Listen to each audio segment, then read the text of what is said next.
पहली सैलरी आई तो मेरे हस्बैंड के चेहरे पे एक बहुत ही अच्छी सी स्माइल थी, क्योंकि वो हमेशा से चाहते थे कि मैं सेल्फ डिपेंड बनूं, मैं कुछ करूं।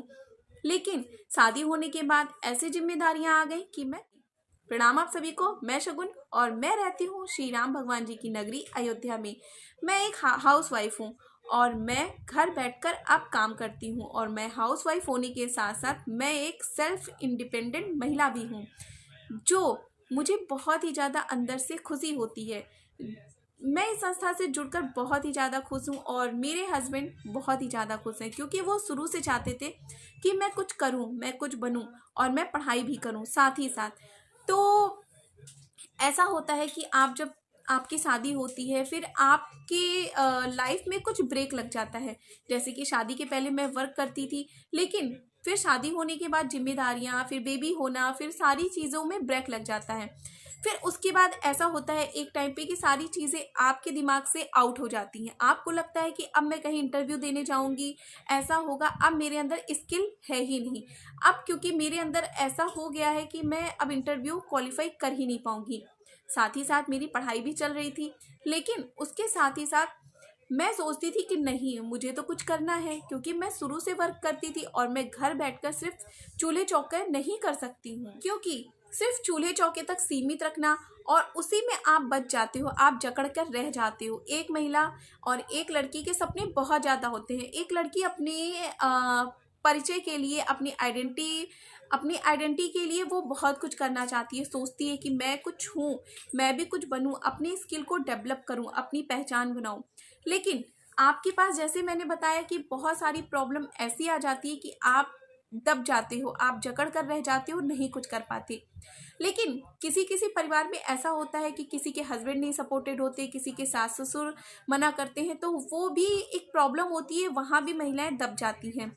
लेकिन इसी के तहत आपको, जैसे कि मेरे साथ तो ऐसी कोई प्रॉब्लम नहीं थी। मेरे तो हस्बैंड चाहते थे कि मैं कुछ करूं और आगे बढ़ूं और अपनी एक पहचान बनाऊं, अपनी खुद की एक पहचान बनाऊं। लेकिन मेरी ये पहचान 3 से 4 साल, 5 साल तक के मेरे इस पहचान में लग गई थी ब्रेक। मेरा बेबी हो गया, फिर बेबी को देखना, फिर बेबी को छोड़कर जाना। मुझसे पॉसिबल ही नहीं हुआ कि मैं बेबी को छोड़कर वर्क करने जाऊँ। मेरे पीछे से बेबी को कौन देखेगा? सब कोई है, लेकिन एक माँ का रहना बहुत ज़रूरी होता है आपको बेबी के साथ। आपके बेबी के सब बहुत ज़्यादा केयर करते हैं फैमिली में। फैमिली ऐसा नहीं है कि आपके बच्चे की केयर नहीं करेगी, लेकिन एक माँ का होना भी बहुत ज़रूरी होता है, क्योंकि माँ का जो टच होता है बेबी के छोटे पे, वो बहुत ज़्यादा अच्छा होता है। तो आप उसी के साथ ही साथ अपने बेबी को छोड़कर भी नहीं जा पाते। आप सोचते हो कि उसके हर मोमेंट पे आप उसके साथ रहो। तो मेरे साथ भी कुछ ऐसा ही हुआ, जहाँ पे मैं कुछ नहीं कर पाई। साथ ही साथ मैं पढ़ाई भी कर रही थी और अभी भी कर रही हूँ, क्योंकि मेरे हस्बैंड चाहते हैं कि मैं कुछ करूँ, कुछ बनूँ। और जैसे कि शुरू से मैं थोड़ा क्रिएटिव रही हूँ। शुरू से मुझे आर्ट में, क्राफ्ट में और सारी चीज़ों में, डिजिटल चीज़ों में, मुझे डिजिटल ये वर्क करना मुझे बहुत ज़्यादा पसंद था। तो उसी के साथ मेरी नज़र में आई सुकन्या केयर संस्था। उसी बीच में मुझे पता चला सुकन्या केयर संस्था के बारे में, जो मेरी सीनियर आदरणीय सुषमा मैम जी के द्वारा मुझे पता चला, जो मेरी रिलेटिव भी हैं। तो मैंने सोचा कि वर्क फ्रॉम होम है, क्यों ना इसमें ट्राई किया जाए, क्योंकि मैं तो बोलने में भी एक्सपर्ट हूँ, मैं बोल भी लेती हूँ और मैं डिजिटल चीज़ें भी कर लेती हूँ, क्योंकि मैं काउंसलर की जॉब पे भी मैं 1 साल तक मैं काम कर चुकी हूँ। 1 साल तक ही नहीं, मैंने काउंसलर की जॉब पे काफ़ी टाइम भी वर्क किया है, रिसेप्शन के वर्क पे भी मैंने काम किया है, टेली कॉलिंग भी मैं कर चुकी थी। तो मुझे बोलने का भी एक्सपीरियंस था। लेकिन फिर मैंने सोचा वर्क फ्रॉम होम में ये काम कैसे मिलेगा। तो मुझे पता चला कि इसमें आप ट्रेनिंग भी दे सकते हो, ट्रेनिंग देकर भी आपको इसमें सैलरी मिलती है। उसके साथ साथ आप डिजिटल, ये आपको कुछ नॉलेज है, डिजिटल क्रिएटर भी इस संस्था के लिए आप बन सकते हो। तो मैंने ज्वाइन किया सुकन्या केयर संस्था वर्क फ्रॉम होम के लिए, क्योंकि मैं बाहर जाकर वर्क अभी नहीं। तो मैंने ज्वाइन किया और जब मेरी पहली सैलरी आई, मेरी फिक्स सैलरी जब पहली आई, तो मेरे हस्बैंड इतने खुश हुए, इतने खुश हुए, मतलब कि वो मुझसे बहुत ज़्यादा कमाते थे। वो मेरी एक छोटी सी अमाउंट थी जो, लेकिन वो उससे इतने खुश हुए कि आज ये तुम्हारी इनकम है, तुम्हारी खुद की मेहनत है, इससे मैं बहुत खुश हूँ।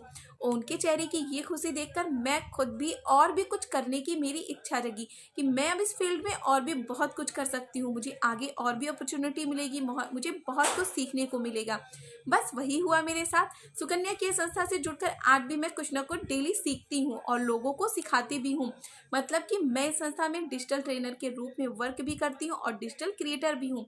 तो जिस तरह के से मेरी जीवन में लाइफ में सुकन्या केयर संस्था ने वर्क फ्रॉम होम देकर मुझे फिक्स सैलरी पे यहाँ पे हायर किया, क्योंकि मैं बाहर जाकर काम नहीं कर सकती थी, क्योंकि मैं एक माँ भी हूँ, एक बहू भी हूँ, एक बेटी भी हूँ और एक पत्नी भी हूँ। तो मैं उन सारी जिम्मेदारियों के इर्द गिर्द में रहकर मैं अभी वर्क फ्रॉम होम ही करना चाहती हूँ।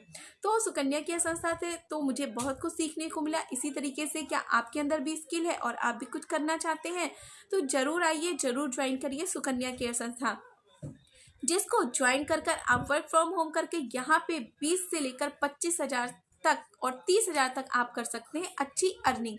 तो ज्वाइन करने के लिए स्क्रीन पे दिए गए नंबर पे